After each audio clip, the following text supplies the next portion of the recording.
11장 1절 제가 봉독하겠습니다. 그러므로 내가 말하노니 하나님이 자기 백성을 버리셨느냐? 그럴 수 없느니라. 나도 이스라엘이니요 아브라함의 씨에서 난 자요 베냐민 지파라. 아멘. 기도하겠습니다. 거룩하고 존귀하신 주님 은혜와 사랑을 감사드립니다. 오늘도 주님의 날 허락하셔서 공예배로 하나님께 영광 돌릴 수 있게 하시는 은혜 감사드립니다. 이 시간 주님의 말씀 듣는 시간입니다. 우리 안에 계신 성령께서 함께 하셔서 듣는 말씀 가운데 하나님의 음성을 듣는 시간 될 수 있도록 인도하여 주옵소서. 감사드리며 사랑이 많으신 예수님의 이름으로 기도드렸습니다. 아멘. 어떤 분께서 절에 다니는 사람은 천국에 갈 수 없나라는 글을 올리신 것을 이제 우연히 보게 됐습니다. 그 글을 올리신 분이 목사님이신지 아니면 교회를 다니시는 분이신지 아니면 교회를 반대하는 분인지 정확히 모르고 그냥 글의 내용만 봤습니다. 그 글을 간단히 말하면은 예수님을 믿는다고 말을만 하고 예수의 가르침을 따르지 않는 사람들이 다른 사람들, 그러니까 교회에 다니지 않는 사람들의 사후 세계에 너무 쉽게 판단 내리는 거 아니냐. 그러니까 예수님을 믿는다면서 멋대로 살면서 다른 믿지 않는 사람들에 대해서 함부로 지옥에 간다고 그렇게 얘기할 수 있느냐, 그런 말을 하셨습니다. 예수님은 그를 믿지 않는 사람들에게 지옥의 공포를 심어주러 온 것이 아니다. 지옥처럼 살아가는 사람들을 꺼내주러 오셨다. 하나님은 자신을 믿지 않는다고 지옥에 보내는 편협한 분이 아니다. 하나님이 정말 사랑이시라면 종교 간판보다 사람이 어떻게 사랑하고 있는지를 더 깊게 보실 것이다. 절에 다니는 사람에게 지옥 간다고 겁주지 마라. 그 사람이 절에서 배운 자비로 교회 다니는 당신을 용서하고 있을지 모른다. 이런 내용입니다. 마지막 문장은 참 마음에 남는 그런 문장이죠. 그러니까 교회 다니는 사람들이 절에 다니는 사람들을 지옥에 간다라고 할 때 절에 다니는 사람들은 그 사람들이 배운 자비로 교회 다니는 사람들에게 이제 용서한다. 이런 내용의 말입니다. 이제 좋은 말 같지만 그럴 듯하고 좀 마음에도 남는 말이지만 이 글의 내용은 당연히 잘못된 내용입니다. 글의 내용을 보면은 이 글이 쓰신 분을 보면은 상당히 지식이 있는 분으로 보입니다. 글씨나 문체나 그런 것들이 좀 훌륭했습니다. 그리고 생각도 많이 하신 분입니다. 그러니까 이런 질문도 하고 나름대로의 답도 내셨습니다. 근데 내신 답 가운데서 맞는 것도 있습니다. 교회에 다니는 것이 천국 가는 티켓을 주는 게 아니다. 이런 걸 직접적으로 표현을 하셨어요. 교회를 다니는 게 천국 가는 티켓을 주는 건 아니잖아요. 그죠? 이건 당연합니다. 성경도 말하는 것이죠. 예수님께서도 나더러 주여 주여 하는 자마다 다 천국에 들어갈 것이 아니오라고 말씀을 하셨어요. 그죠? 그러니까 좀 맞는 말도 있고 이렇게 섞여 있는데, 근데 이분의 질문과 답이 잘못됐습니다. 왜 잘못됐냐? 하나님을 모릅니다. 그러니까 하나님을 모르니까 사람을 모릅니다. 사람을 모르니까 구원이 무엇인지 모르고 약속된 하나님 나라가 무엇인지도 모릅니다. 그래서 잘못된 질문과 잘못된 대답을 하게 된 겁니다. 하나님은 사랑의 하나님이십니다. 당연하죠. 그런데 하나님은 동시에 공의의 하나님이십니다. 하나님의 지혜는 무한하십니다. 하나님은 무한히 선하십니다. 그래서 하나님께서 하시는 모든 일이 옳습니다. 하나님께서 지옥 어떤 사람들은 심판하시고 어떤 사람은 구원하신다. 모든 게 다 옳은 일입니다. 우리가 판단할 수 있는 게 없습니다. 우리의 판단을 뛰어넘는 영역입니다. 그 하나님을 거역한 모든 사람들은 죄인입니다. 누구도 구원받을 자격이 없습니다. 절에 다니건 교회에 다니건 신을 믿던 안 믿던 우리 중에 구원받을 자격이 있는 사람은 아무도 없습니다. 그 가운데 구원할 자를 택하심으로 하나님께서 구원하신 겁니다. 그래서 구원은 전적인 은혜입니다. 삶을 잘 산 사람에게 구원을 상으로 주는 게 아닙니다. 구원을 받을 만큼 잘 살 수 있는 사람이 없습니다. 이게 성경이 말하는 바입니다. 또 이렇게 말하는 사람들이 있겠죠. 어떻게 살던 말던 그런 하나님의 선택만 받으면 되는 거 아니냐? 아닙니다. 이것은 하나님 나라 천국을 제대로 모르니까 하는 말이죠. 하나님 나라는 착하게 산 사람에게 주는 보상 같은 게 아닙니다. 헌금 잘한 사람에게 주는 보상도 아니고요. 예배 잘 드린 사람에게 주는 보상 같은 게 아닙니다. 하나님 나라는요, 하나님의 통치 가운데 사는 게 바로 하나님 나라입니다. 예수님을 믿어서 하나님의 다스림 가운데 사는 것, 하나님의 순종하는 것이 하나님 나라입니다. 그 나라를 사는 건데 구원받은 사람들, 교회 다니면서 내가 구원받았다라고 말하는 사람들, 하나님 나라를 사는 사람들이 예수님의 가르침을 따르지 않을 리가 없죠. 예수님의 가르침을 따르지 않는다? 그러면 그 믿음은 가짜인 겁니다. 그러니까 야고보가 행함이 없는 믿음은 가짜라고 한 겁니다. 이건 행위 구원을 말하는 게 아닙니다. 믿는 사람은 당연히 하나님 나라를 살게 되는 거죠.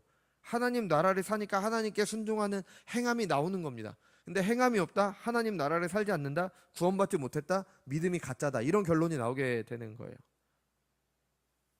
마음에 남는 문장 있잖아요. 교회에 다니는 사람이 절에 다니는 사람에게 지옥 간다고 할 때, 절에 다니는 사람은 자비로 교회 다니는 사람을 용서한다. 예, 실제로 이럴 수도 있습니다.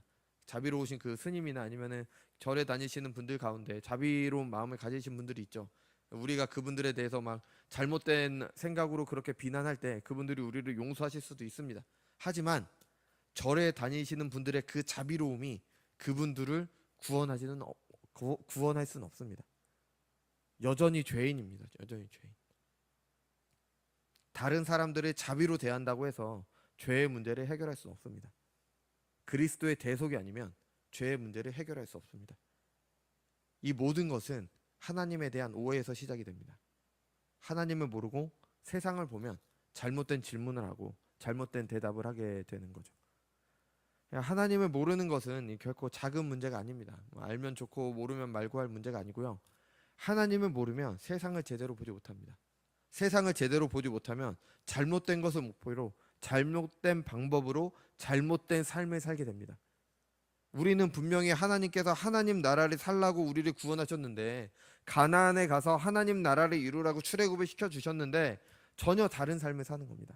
가서 우상 숭배를 하고 있고 제멋대로 하나님을 섬기고 있고, 하나님을 섬기면서 다른 친구 또 섬기고 있고, 위기가 닥쳤을 때는 하나님이 아니라 이방 나라를 섬기고 있고, 아니 나 하나님이 우리의 왕이 되는 게 싫다, 하나님 말고 다른 왕을 세워달라, 이방 나라들과 똑같이 살게 해달라, 이러고 있는 겁니다.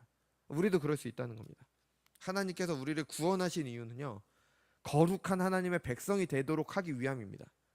하나님 나라를 살라고 우리를 부르셨어요. 근데 하나님을 모르면 못 삽니다. 호세아서의 말씀대로 하나님의 백성이 망하는 이유는요, 하나님에 대한 지식을 버렸기 때문입니다. 환율이 높아서도 아니고요, 주가가 떨어져서도 아닙니다. 먹고 살기 힘들어서도 안 되고, 뭐 이 정권이 들어서도 안 되고, 저 정권이 들어서지 못하고, 뭐 무슨 당이 다수석을 차지해서도 아니고, 그 사람들이 이상한 법을 만들어서 우리 하나님의 백성들이 망하는 게 아니라요, 하나님을 모르기 때문에 망하는 겁니다. 하나님을 모르는 것이 죄의 시작입니다. 반대로 하나님과 그 아들 예수 그리스도를 아는 것이 영생입니다. 요한복음이 이야기를 하고 있잖아요. 하나님을 아는 문제는 결코 작은 일일 수 없습니다. 인류의 첫 범죄, 모든 사람이 죄인으로 태어나게 되는 결정적인 이유도 하나님을 몰랐기 때문입니다. 뱀이 와서 하와에게 말합니다. 하나님께서 모든 나무의 실과를 먹지 말라고 하셨느냐? 하나님께 대한 잘못된 이미지를 심어주죠. 하나님께서는 모든 실과를 먹고 그 하나만 먹지 말라고 하셨는데 모두 먹지 말라고 하셨냐? 하나님이 그렇게 가혹하신 분이냐? 하와의 대답을 보면요, 하와도 하나님과 하나님께서 하신 말씀에 대한 확신이 없었습니다. 선악을 알게 하는 나무의 열매를 먹으면 반드시 죽는다고 하나님께서 말씀하셨잖아요.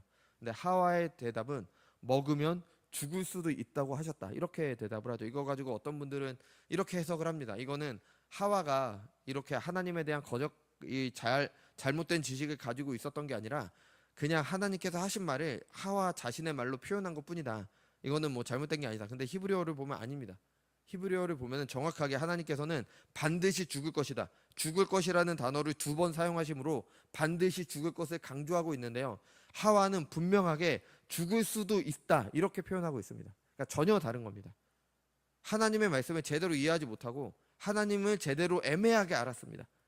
그러니까 뱀의 말에 더욱 휘둘리게 되죠. 선악과를 먹어도 안 죽어, 너 하나님처럼 될 것 같으니까 하나님께서 먹지 말라고 하신 거예요. 하나님을 고작 사람들이 자신처럼 될까봐 두려워하는 그런 존재 정도로 만들어 버리는 겁니다. 여러분, 선악과 먹는다고 사람이 하나님처럼 될 수 있습니까? 선악과 먹는다고 사람이 세상을 창조할 수 있습니까? 사람이 이 세상을 창조하신 무한하신 능력과 지혜를 가질 수 있겠습니까? 당연히 안 되죠. 피조물 주제에 하나님과 같아질 수 없습니다.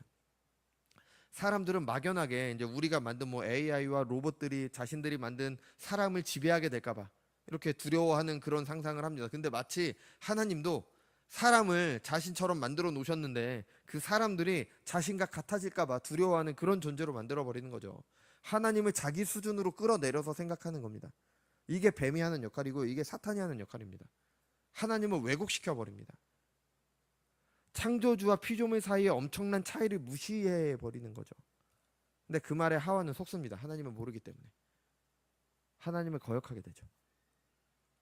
아니 왜 하와가 하나님을 몰랐을까요? 아니 아담과 하와는 하나님과 대면했던 사람이잖아요. 하나님께서 에덴 동산을 거니실 때 아담과 하와가 에덴에 있었잖아요. 근데 왜 하나님을 몰랐을까요? 세상에 많은 사람들, 많은 지식을 가지고 있고 삶의 경험도 풍부하고 정말 지혜롭고 똑똑한 분들도 하나님을 모릅니다. 왜 모를까요? 왜? 예수를 믿는다는 우리도 적게는 수년, 많게는 수십 년 교회 다닌 우리도 하나님을 제대로 알지 못합니다. 그래서 죄를 짓죠. 그래서 우상 숭배합니다. 그 이유가 무엇일까요? 여러분 저는 모태 신앙입니다. 제가 46, 7세니까 40년 동안 교회에 다녔습니다. 저는 기독교 가정에서 태어났고요. 교회 다니는 게 당연했던 사람입니다. 어떤 분들은 교회에 다니면 핍박받는다고 했잖아요. 저는 교회 안 가면 핍박받았습니다. 교회 안 가면 혼났어요. 용돈이 끊기고 막 그랬습니다. 그리고 나름대로 설교도 잘 들었습니다. 학교에서 저는 수업 태도가 굉장히 좋았어요. 제 자랑은 아니지만 어쨌든 저는 수업 태도가 굉장히 좋았습니다. 설교도 열심히 그렇게 들었어요. 수련회니 여름 성경 학교니 안 빠진 적이 없습니다. 무조건 갔습니다. 성경 퀴즈 대회 같은 거 하잖아요. 항상 잘했습니다. 항상 상 받아왔어요. 그래서 제가 이렇게 20몇 년을 교회 다녔는데 제가 20살 후반에 로이드 존슨이라는 분의 설교집을 읽고 충격을 받았습니다. 나는 하나님을 믿는다고 했고 그렇게 수십 년 교회에 다녔는데 하나님의 존재를 한 번도 부인한 적이 없는데 저는 그 설교집을 읽고 나니까 하나님을 전혀 몰랐다는 걸 알게 됐습니다. 아무것도 몰랐습니다. 제가 모르는 하나님을 그 로이드 존슨 목사님께서 말씀하셨어요. 정말 충격이었습니다. 뜨겁게 찬양하고 뜨겁게 기도하면 신앙이 좋은 것인 줄 알았는데 아니었어요. 11조 잘하면 록펠러처럼 거부가 되는 줄 알았는데 아니었습니다. 이런 충격은 신대원에서 신학대학원에서 교회론을 배우면서 또 경험했습니다. 그때까지 저는 교회가 어떤 곳인지 무엇을 위해 존재하고 무엇을 해야 되고 어떤 모임인지 전혀 몰랐습니다. 물론 지금도 마찬가지입니다. 앞으로도 하나님을 알게 되면 알게 될수록 이런 충격을 경험하는 순간이 계속 있을 겁니다. 하나님을 알지 못하는 무지에서 점점 벗어나는 게 바로 신앙이잖아요. 신앙이 자라는 거잖아요. 점점 하나님을 알아가고 알아감에 따라 하나님을 닮아가고 거룩한 하나님의 백성으로 자라가면서 하나님의 다스림 가운데 하나님 나라를 누리며 이루는 것이 신자들의 삶이고 우리의 신앙생활입니다. 다시 질문으로 돌아가서 그럼 왜 사람들은 그렇게 하나님을 모를까요? 도대체 왜 모를까요? 수십 년 설교를 들었는데 왜 모를까요? 근데 모르는 게 당연합니다. 여러분 하나님의 지혜는 사람이 따라갈 수 없기 때문입니다. 우리가 하나님을 모르는 것은 피조물인 우리에게 너무 당연해요. 이는 내 생각이 너희 생각과 다르며 내 길이 너희의 길과 다름이라. 여호와의 말씀이라. 이는 하늘이 땅보다 높음 같이 내 길은 너희의 길보다 높으며 내 생각은 너희의 생각보다 높음이라. 아멘. 하나님께서 하나님의 백성들은 이러이러해야 된다고 말씀을 하셨는데 말씀하신 거 보십시오. 우리가 오늘 신명기 말씀도 읽었잖아요. 우리가 지킬 수 없는 겁니다. 돈을 빌려줬는데 그 돈을 받지 말래요. 이해가 안 되죠. 돈을 빌려주면 받아야죠. 이자도 받아야 되잖아요. 그게 당연하잖아요. 이 사람이 내 종입니다. 내 재산이에요. 근데 어떤 애가 6년째 섬기고 나면 이 사람을 그냥 풀어주래요. 말이 안 되죠. 어떻게 이렇게 살 수가 있어요. 모든 처음 거둔 것은 다 하나님의 것이래요. 하나님께 드리래요. 1년에 3번을 그 이스라엘 전역에서 예루살렘으로 와서 하나님께 제사를 드리라고 합니다. 난 농사 져야 되는데요. 난 자녀들 돌봐야 되는데요. 내 할 일이 얼마나 많은데요. 1년에 3번입니다. 지금처럼 교통이 있는 것도 아니에요. 걸어 다녀야 돼요. 그 길을 와서 하나님께 제사를 드리래요. 말도 안 되는 거죠. 우리의 상식으로 이해가 안 되죠. 우리가 그렇게 살면 살 수 없을 것 같아요. 당장 망해버릴 것 같습니다. 그러니까 그것을 지키지 못하니까 이거는 이런 뜻이 아니라 이런 뜻이었을 거야. 하나님에 대해서 왜곡하는 겁니다. 이거는 그냥 하나님께서 하시는 말씀이야. 이것이 이렇게 하는 게 아니라 이렇게 내가 할 수 있을 만큼 하면 돼. 고린도전서 2장 14절에서도 바울도 말했습니다. 육에 속한 사람은 하나님의 성령의 일들을 받지 아니하나니 이는 그것들이 그에게 어리석게 보이며 또 그는 그것들을 알 수도 없나니 그러한 일은 영적으로 분별되기 때문이라. 아멘. 육에 속한 사람들은요 하나님을 모릅니다. 알 수가 없습니다. 이해를 못합니다. 실제로 우리가 하나님께서 우리에게 주신 법을 지킬 수 없는 것 같지만 율법을 주시면서 이런 말씀을 하셨어요. 오직 그 말씀이 내게 매우 가까워서 내 입에 있으며 내 마음에 있은즉 내가 이를 행할 수 있느니라. 아멘.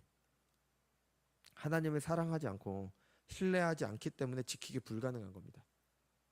풀무불 앞에 섰을 때 다윗과 세 친구들은 풀무불에 들어가더라도 나는 하나님을 섬기겠습니다 했어요. 들어가면 죽을 것 같잖아요. 못 살 것 같잖아요. 하나님을 신뢰하니까 살았잖아요. 우리가 우리의 생각으로 우리의 판단으로 생각하니까 못하는 겁니다. 하나님을 신뢰하지 않으니까 못하는 겁니다. 사람이 자기 스스로 한계를 정하고 그 한계에 맞춰서 자기의 이해 범위 안에서 하나님을 왜곡하는 거죠. 그러니까 하나님을 모를 수밖에 없는 겁니다. 교회에 대한 잘못된 지식은 교회 밖에만 있는 게 아닙니다. 교회 밖은 신경 안 써도 돼요. 그 사람들이 뭐라고 하든 말든 어차피 그 사람들은 모릅니다. 모르니까 하는 말이죠. 신경 안 써도 됩니다. 근데 교회 안에도 같은 문제가 있습니다. 오늘 본문을 비롯해서 바울은 여러 가지 질문들을 통해서 로마서나 로마 교회나 유대인들의 잘못된 생각을 고치려고 했죠. 예수님께서도 계속해서 고치려고 했습니다. 너희가 이렇게 생각하느냐 그게 아니다 이거다. 너희가 이렇게 생각하느냐 그게 아니라니까 이거라니까. 하나님 나라가 이거라니까. 계속 그 복음서의 말씀을 보면 계속 이겁니다. 설교의 역할이 이거죠. 사람들이 가진 잘못된 하나님에 대한 생각을 바로 잡아주는 것. 그래서 하나님을 믿고 순종하도록 하는 것. 이게 바로 설교의 역할입니다. 하나님을 믿는 교회에서 어떻게 하나님을 잘못 알 수 있습니까? 여러분 너무 많습니다. 뭐 제가 저로 예를 들었듯이 교회 안에 하나님께 대한 오해가 너무 많습니다. 물론 완벽한 사람은 없죠. 완벽한 사람은 없지만 너무 지나치게 가는 경우가 너무 많다는 겁니다. 대표적으로 우리나라 교회, 뭐 다른 나라는 제가 모르니까 우리나라의 교회 대표적인 문제가 바로 기복신앙과 신비주의입니다. 기복신앙은 복을 비는 거죠. 복을 비는 것 자체가 문제되지 않습니다. 하나님께서는 신구약 모두에서 복을 약속하셨어요. 심령이 가난한 자는 복이 있다고 하셨습니다. 아브라함에게는 복을 받고 또 받아서 복 자체가 돼서 그 복을 전하는 복의 근원이 된다고 말씀을 하셨어요. 제사장들에게는 백성을 향해서 축복할 때는 이렇게 하라라고 말씀을 하셨습니다. 바울도 그의 서신서에서 그의 편지를 받는 사람들을 위해 복을 빌었습니다. 그러니까 복을 비는 게 문제가 아닙니다. 그러니까 기복신앙의 문제는 뭐냐? 어떤 복을 어떤 방식으로 비느냐가 문제인 겁니다. 여러분 우리가 받는 하나님께 받아야 되는 복은요 하나님 나라입니다. 하나님 나라. 하나님 통치를 받는 것. 하나님께 순종하는 삶 자체가 바로 성경이 말하는 복입니다. 그 복을 어떻게 받느냐? 하나님께서 주권적으로 주시는 겁니다. 은혜로 받는 거죠. 그 복을 받은 결과 삶 가운데 그 복을 누리는 것이 하나님께 순종하는 삶으로 나타나는 겁니다. 하나님을 예배하는 삶으로 나타나게 되는 거죠. 하나님께서 주시는 이 복을 오해한 것이 기복신앙입니다. 이해할 수 없기 때문에. 아니 어떻게 하나님께 순종하는 삶 자체가 복이 될 수 있느냐? 하나님께 순종하려면 내가 하고 싶은 거 못 해야 되는데 그게 어떻게 복이 될 수 있느냐? 이해가 안 되니까 왜곡하는 겁니다. 또 뭐 어떤 사람들은 성경을 문자적으로 보면 안 된다고 말하는 사람들이 이런 것을 말할 때는 아주 문자적으로 봐요. 성경에는 땅의 복, 장수의 복, 물질의 복을 말하지 않느냐? 하나님께 순종하면 그 복 다 받는다고 말하지 않느냐? 열심히 종교 생활하고 열심히 제사 드리면 그 복 다 받을 수 있다. 여러분 우리가 받는 복이 고작 그 정도입니까? 고작 다른 사람보다 좀 더 오래 살고 좀 더 부자로 사는 게 하나님께서 우리에게 약속하신 복입니까? 그 복 다른 신들도 약속하잖아요. 하나님께서 약속하신 복이 고작 그거예요. 또 다른 형태의 기복신앙이 뭐냐? 죽고 나서 천국 가기 위해 예수 믿는 겁니다. 나는 세상에 별 뜻이 없어. 죽고 나서 천국 가는 고상한 소망이 있어. 영적으로 보이죠. 고상해 보이죠. 이것도 반쪽짜리입니다. 천국이라는 좋은 곳에 가기 위해서 현실을 희생하는, 내가 희생함으로 죽고 나서 좋은 곳에 가겠다. 기복신앙의 또 다른 형태일 뿐입니다. 설교 처음에 이제 말씀드렸던 분처럼 하나님 나라가 무엇인지 모르기 때문에 가지게 되는 잘못된 신앙관이죠. 이 기복신앙과 함께 말씀드린 신비주의는요 거의 성령 하나님께 대한 오해에서 시작이 됩니다.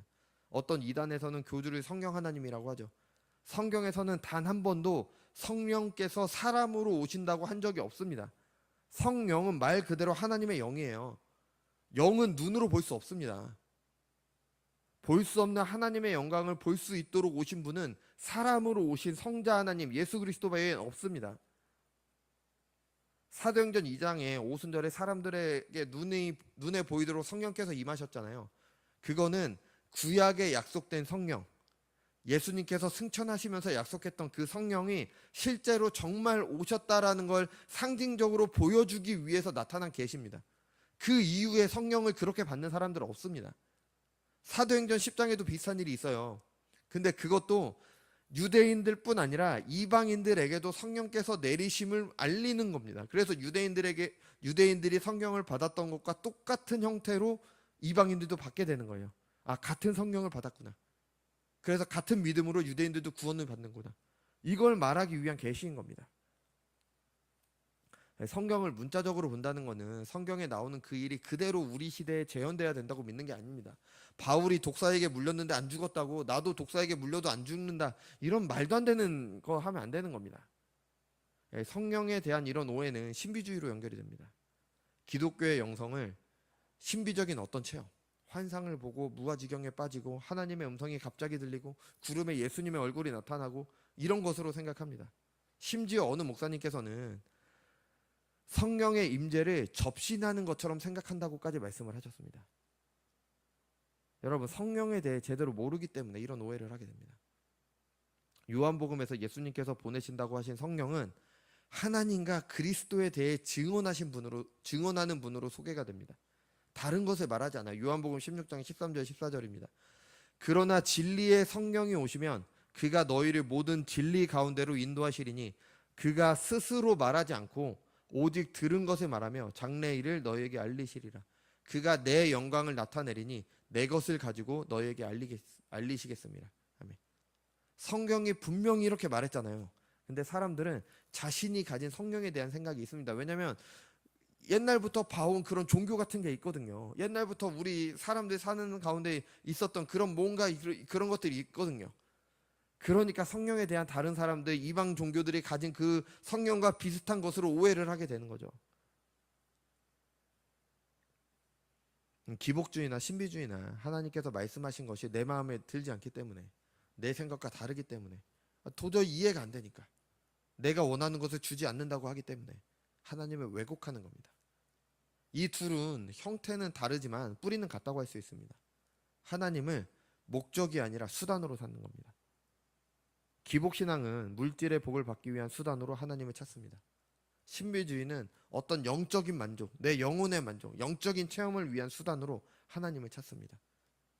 둘 다 중심에 내가 있습니다. 둘 다 진짜 하나님의 약속이 무엇인지 모르는 겁니다. 진짜 하나님의 약속이 너무 커서 그게 도저히 뭔지 모르겠으니까 내가 상상할 수 있는 그 정도 수준으로 복을 끌어내리는 겁니다. 살아갈 때 잘 먹고 잘 사는 것, 살아갈 때 뭔가 특별한 영적인 체험을 하는 것, 그래서 다른 사람들과 좀 더 고상하게 사는 것, 죽어서 좋은 곳에 가는 것, 이 정도로 하나님의 약속을 끌어내리는 거죠.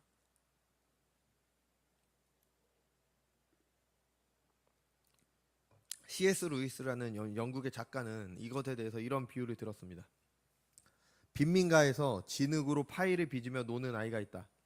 누가 와서 바닷가로 휴가를 가자고 하는데 그 아이는 안 가겠다고 한다.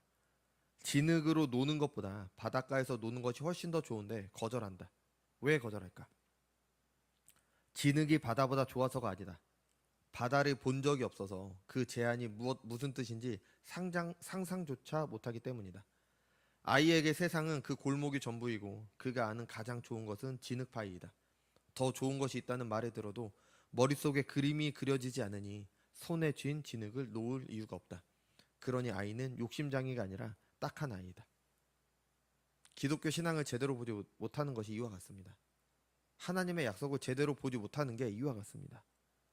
하나님의 약속은 바닷가인데 그걸 보지 못하니까 진흙파이가 제일 좋다라고 생각하는 겁니다. 그래서 내가 생각한 것에서 내가 상상할 수 있는 것으로 만족하죠. 그리고 그것을 위한 수단으로 하나님을 이용하려고 하는 겁니다. 하나님께서 목적 되신다는 것이 얼마나 좋은지 모르는 겁니다. C.S. 루이스는 저 이야기 뒤에 이렇게 덧붙였습니다. 문제는 복을 너무 많이 바라는 것이 아니라 터무니없게 적게 바라는 것이다. 하나님은 하나님 나라를 말씀하셨는데 아파트 받고 좋아합니다. 사업에 성공하고 좋아합니다. 차 사고 좋아합니다. 뭐 하고 좋은 대학 가고 좋아합니다. 돈 많이 벌고 좋아해요. 하나님은 하나님 나라를 말씀하시는데 어떤 신비로운 영적 체험에서 영적 우월감을 가지고 있다고 만족해합니다. 이런 오해는 교만과 피해의식을 가져오게 됩니다. 아니, 내가 복받기 위해 이렇게 열심히 했는데 왜 나에게는 복을 주시지 않지? 나는 이렇게 열심히 믿는데 왜 영적 체험이 하나도 없지? 왜 나는 다른 사람들과 달라? 나는 이런 영적 체험도 했어. 나는 이런 복을 받았어. 그러니 나는 다른 사람보다 더 많이 순종한 거야. 내 믿음의 수준이 달라. 피해의식을 갖거나 교만하거나 둘 중 하나로 가게 됩니다. 그렇게 되면 하나님은 램프의 요정 지니와 다를 게 하나도 없죠. 오히려 지니보다 좋습니다. 지니는 3가지 소원만 들어주잖아요. 근데 하나님은 기도할 때마다 들어주신다고 하잖아요. 얼마나 좋아요. 이런 하나님에 대한 오해에서 나온 잘못된 신앙이 무너질 때, 그러니까 아무리 해도 내가 아무리 뭘 하는 것 같아도 하나님께서 나에게 주시지 않는 것 같을 때 피해의식을 갖게 됩니다. 불평과 불만을 가지게 되고 결국에는 하와처럼 하나님을 거역하게 되죠. 아, 하나님 너무하시네. 하나님 어떻게 나한테 이러실 수가 있어요. 피해의식을 가지면서 하나님을 거역하게 되는 거죠. 피해의식은 우리 사회에서도 문제지만 교회 안에도 큰 문제입니다. 이 피해의식의 대표적인 문제가 바로 해방신학이죠. 이 해방신학은 어느 목사님께서 교회를 무너뜨리는 마귀의 신학이라고 했습니다. 해방신학은 성경에서 시작하지 않습니다. 마르크스주의에서 시작을 합니다. 마르크스주의는 사람들이 두 부류로 나눠요. 가해자와 피해자. 가해자가 아니면 피해자입니다. 피해자들이 해방되기 위해서 혁명을 해야 된다. 이게 마르크스주의 아주 단순한 논리를 말하자면 이겁니다. 이것이 교회에 들어옵니다. 아, 하나님께서는 피해자 편이시다. 과부와 고아를 돌보라고 하셨다. 피해자들을 가해자에게서 해방시키기 위해서 오신 분이 바로 예수님이시다. 네, 그럴듯하죠. 성경에서 억눌린 자, 갇힌 자를 풀어주기 위해 오셨다고 하니까. 이게 어디까지 가게 되냐? 퀴어 신학으로까지 가게 됩니다. 뭐 신학이라고도 할 수 없는 정말 신성모독적인 거죠. 예수님께서 서로 사랑하라고 하셨다. 그 삶이 그 사람이 어떤 사람이든 사랑해야 된다. 동성애 하는 사람들, 트랜스젠더 하는 사람들, 이 사람들 피해자다. 다 사랑해야 된다. 그래서 어디까지 가는 줄 아십니까? 예수님을 동성애했던 사람으로 성경을 왜곡하기까지 합니다. 신성모독이죠. 성경을 가지고 하나님을 거역합니다. 아주 악한 모습입니다. 그런데 그 사람들은요, 뭐라고 생각하냐? 자신들은 이웃을 내 몸처럼 사랑하는 사람들이라고 착각하는 겁니다. 하나님은 모르니까. 사랑이 뭔지도 모르는 거죠. 그리고 잘못된 것을 말하면 사랑이 없다고 말하죠. 하나님을 모르니까 사랑을 제대로 모릅니다. 그러니까 악한 길을 가는 사람들에게 괜찮다, 나는 너를 사랑한다라고 말하는 게 사랑이라고 착각합니다. 여러분, 내 자녀가 마약을 한다고 생각해 보세요. 괜찮다 괜찮다 할 부모가 어디 있습니까? 아, 네가 마약을 해도 나는 너를 사랑해. 그러니까 괜찮아 괜찮아. 이럴 부모가 어디 있습니까? 이게 그 동성애자도 사랑해야 되니까 인정해야 된다고 말하는 사람들과 똑같은 겁니다. 사랑하니까 고쳐야죠. 사랑하니까 잘못됐다고 얘기해야죠. 기독교의 사랑은요, 하나님께서 세우신 질서 위에 사랑하는 겁니다. 하나님의 법에 순종함을 통해 사랑하는 겁니다. 여러분, 그 마르크스라는 사람이 종교를 인민의 아편이라고 했어요. 그러니까 기독교를 사람들이 제정신 차리지 못하게 하는 아편과 같다. 힘들게 살아가는 사람들이 너무 힘들어서 혁명을 해야 되는데 기독교라는 그 종교가 순간의 달콤함을 줘서 그 달콤함 때문에 그래도 근근히 살아가게 하니까 혁명을 하지 못하도록 한다. 그래서 민중의 아편이다. 그렇게 말을 했습니다. 근데 마르크스가 그렇게 도덕적인 사람이 아닙니다. 전에도 말씀드렸지만 이 사람 엄청난 부자였습니다. 뭐 자기가 피해자 편이다 말할 수가 없어요. 왜냐면 이 사람 부자였어요. 우리가 생각한 그 사람이 말하는 마르크스가 말하는 부르주아였습니다. 부자였어요. 평생을 어떻게 살았냐? 돈 하나도 안 벌고요. 평생 가족의 재산을 탕진하면서 살았습니다. 그 재산 다 탕진하고 나서 다른 사람들에게 돈을 빌려가면서 그렇게 살았어요. 그러고 나서 자신의 가정은 전혀 돌보지 않았습니다. 자녀들과 부인은 전혀 돌보지 않고 그냥 그렇게 살던 사람이에요. 근데 자신의 쾌락만 쫓던 사람이, 이런 사람이 가해자가 어떻고 피해자가 어떻고 약자가 어떻고 이런 말을 한 게 마르크스주의입니다. 그러니까 이런 것과 똑같죠. 뭐 방송 프로그램에 어떤 육아 전문가가 나와서 얘기를 하는데 그 육아 전문가가 아이를 키워본 적이 없는 사람이에요. 여러분, 우리가 그럼 그 사람을 믿겠습니까? 아이를 키워보지 않는 육아 전문가가 있을 수가 있어요? 그렇게 살지 못하니까 그럴듯하게 말은 하는데 그 삶을 모르니까 어떤지 모르는 거죠. 실제를 모르는 겁니다. 그러니까 마르크스가 세상을 가해자와 피해자로 보는 게 뱀이 하와를 유혹하는 것과 아주 흡사합니다. 뱀은 하나님의 가해자, 하와를 피해자로 생각하도록 했어요. 그래서 하나님을 거역하게 만들었죠. 그리고 이 하나님에 대한 오해가 하나님을 계시한다는 성경을 가지고 그 성경을 해석한다는 신학으로 하나님을 거역하게 만듭니다. 분별하십시오. 인터넷에 떠도는 수많은 글들, 인터넷에 떠도는 수많은 설교들 잘 분별해야 됩니다. 아무리 우리 마음을 울리고 우리에게 뭐 어떻게 한다고 해도요, 하나님을 거역한다면은 다 거짓 선지자입니다. 여러분, 그런데 우리라고 다를까요? 우리라고 하나님을 제대로 알고 있을까요? 하나님에 대한 바른 지식이 없으면 교회 안에 있으면서 예배를 드리면서 하나님을 거역할 수 있습니다. 하나님을 가해자로 보는 사람들, 피해의식을 가진 사람들이 할 만한 질문이 오늘 바울이 오늘 본문에서 한 질문입니다. 하나님께서 택하신 백성을 버리셨는가? 너무 억울하다. 끝까지 책임지셔야지. 왜 유대인들을 구원하지 않으시냐? 바울의 대답입니다. 아니다. 그럴 수 없느니라. 그러고 말하죠. 내가 바로 그 증거다. 나는 유대인이다. 나도 유대인이다. 그것도 교회를 핍박했던, 그것도 아주 열심으로 그리스도의 몸을 핍박했던 나도 하나님께서 불쌍히 여기셔서 구원하셨다. 하나님께서 그의 백성을 버리신 게 아니다. 나를 봐라. 내가 증거다.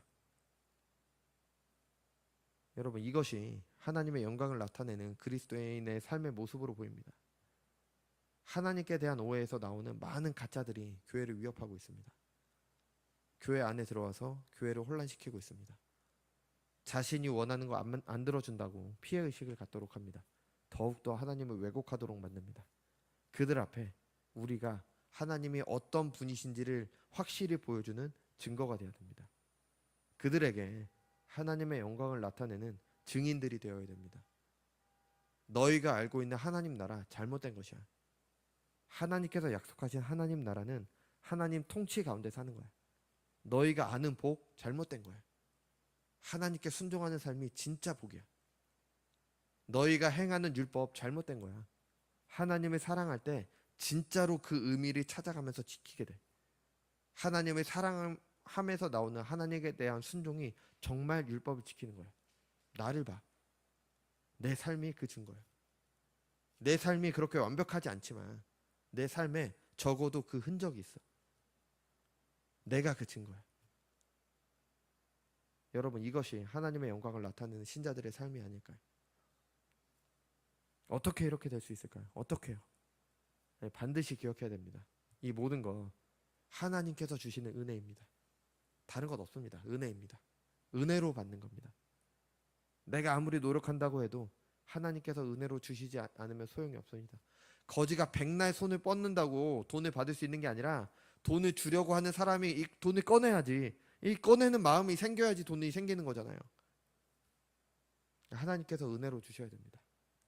그런데 하나님께서는 그 은혜를 우리의 간구를 통해 주시는 겁니다.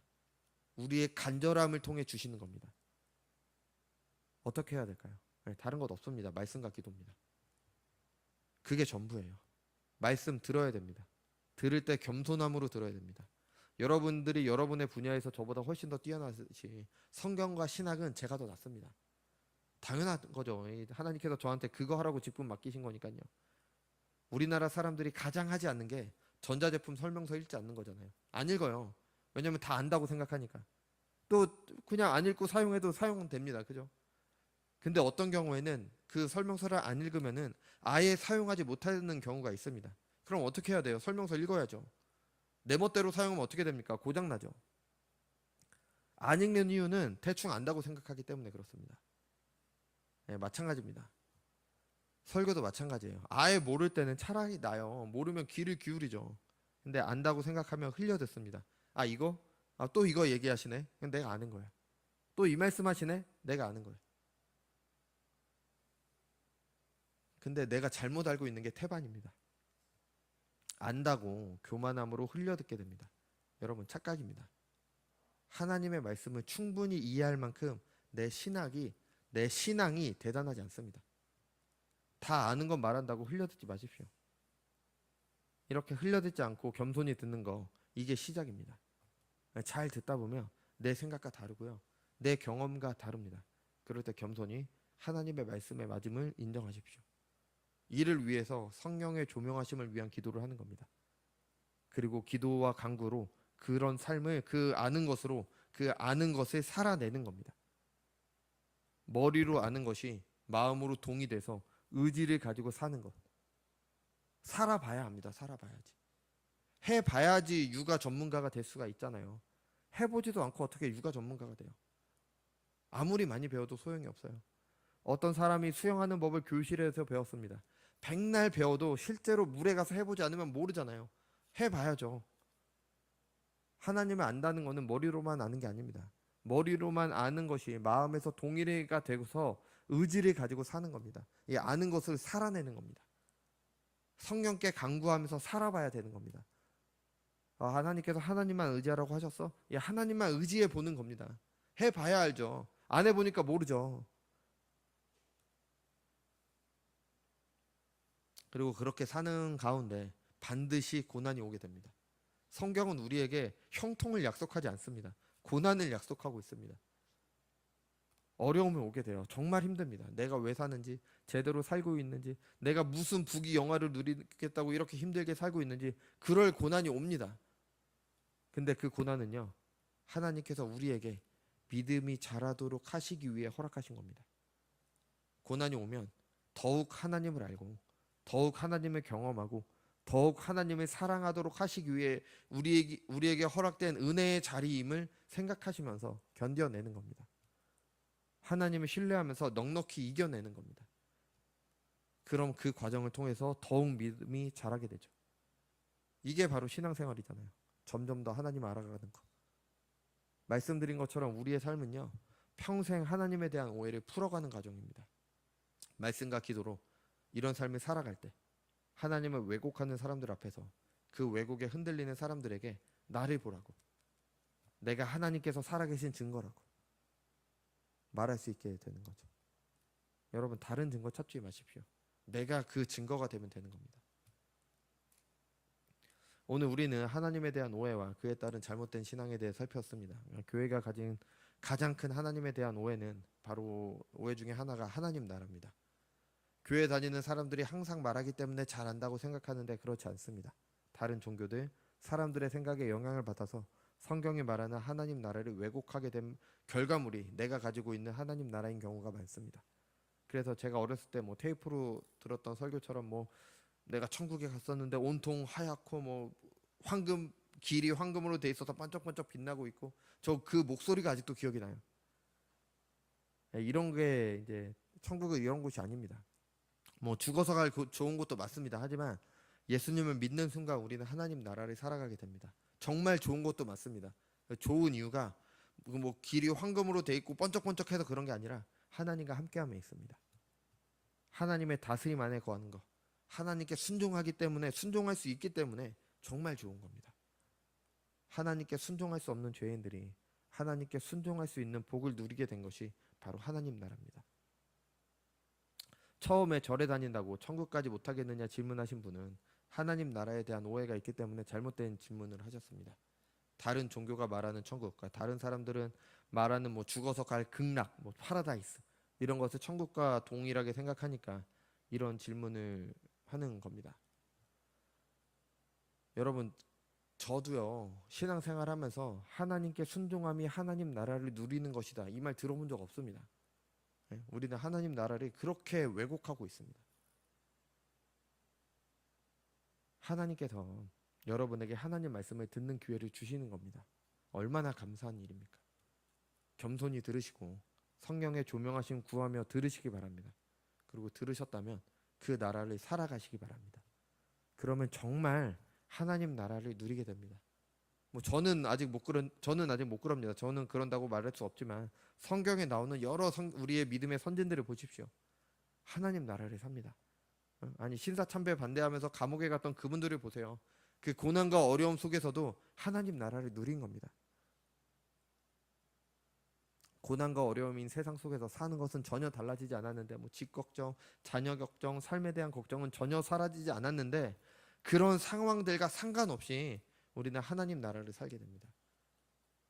그런 우리의 삶이 하나님 나라를 증거하는 겁니다. 큰 돈을 벌거나 높은 자리에 올랐거나 뭐 로또에 당첨됐다, 비트코인으로 큰 돈을 벌었다 자랑해 보십시오. 이게 하나님의 영광이 되나? 내 자랑입니다. 내 자랑, 내 영광일 뿐입니다. 이거 교만이에요. 교만.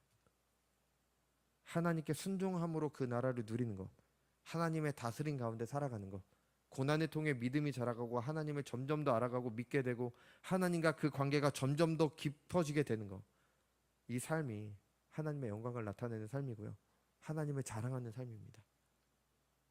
우리에게 그런 삶을 살게 되는 은혜가 허락되기 바랍니다. 기도하겠습니다. 거룩하고 존귀하신